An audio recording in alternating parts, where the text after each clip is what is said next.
윤석열 정부의 공직 후보자 인사검증을 수행할 법무부 인사정보관리단이 다음 주 출범할 전망입니다. 한동훈 장관 직속으로 인사검증단을 두게 되는데요. 이른바 왕장관 논란은 거세질 것으로 보입니다. 김다영 기자입니다.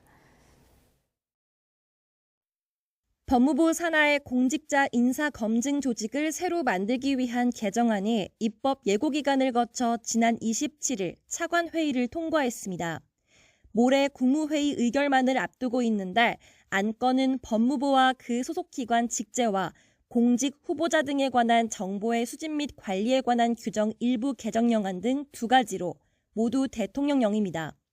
국무회의 통과에 맞춰 법무부 장관 아래 인사정보관리단장을 두고 관련 인력 20명을 뽑는 시행규칙에 대한 개정도 함께 이뤄질 예정입니다.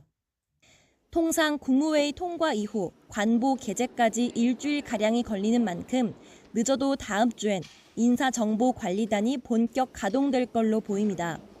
출범하면 인사정보관리단은 기존 청와대 민정수석실에서 하던 공직자 인사검증 업무를 하게 됩니다.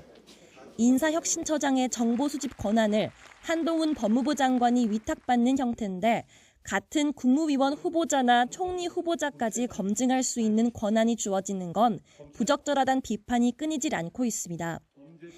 야당도 정부조직법상 인사 업무는 법무부의 직무가 아닌데 법 개정이 아닌 대통령령이란 꼼수로 위법 행위가 펼쳐지고 있다며 입법부 권한이 침해된 만큼 권한쟁의 심판 청구까지도 검토하겠다고 강하게 압박했습니다. 실질적인 2인자 자리에 올라가는 셈입니다. 민주공화국이 아니라 검찰공화국이 되는 것입니다. 윤 대통령은 미국의 인사검증 방식을 언급하며 정책 중심의 대통령실은 비위나 정보를 캐는 건 안 해야 한다고 직접 논란을 일축했습니다. 정책이나 이런 거 위주로 해야지 어떤 사람에 대한 비위나 이런 정보 캐는 거 있죠? 그거는 안 하는 게 맞아요. 그래서 내가 민정수석실 없앤 겁니다. 대통령 비서실이 이런 사정의 컨트롤 타워 역할 안 하고 그래서 미국의 방식대로 하는 겁니다. 네.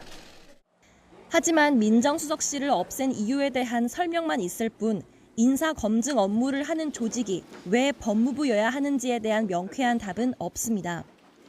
인사혁신처나 국무총리실 산하에 검증단을 꾸리면 되는 것 아니냐는 반론이 나오는 이유입니다.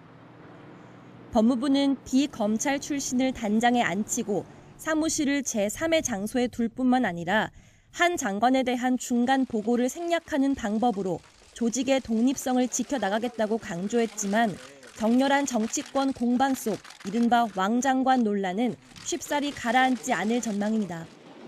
YTN 김다연입니다.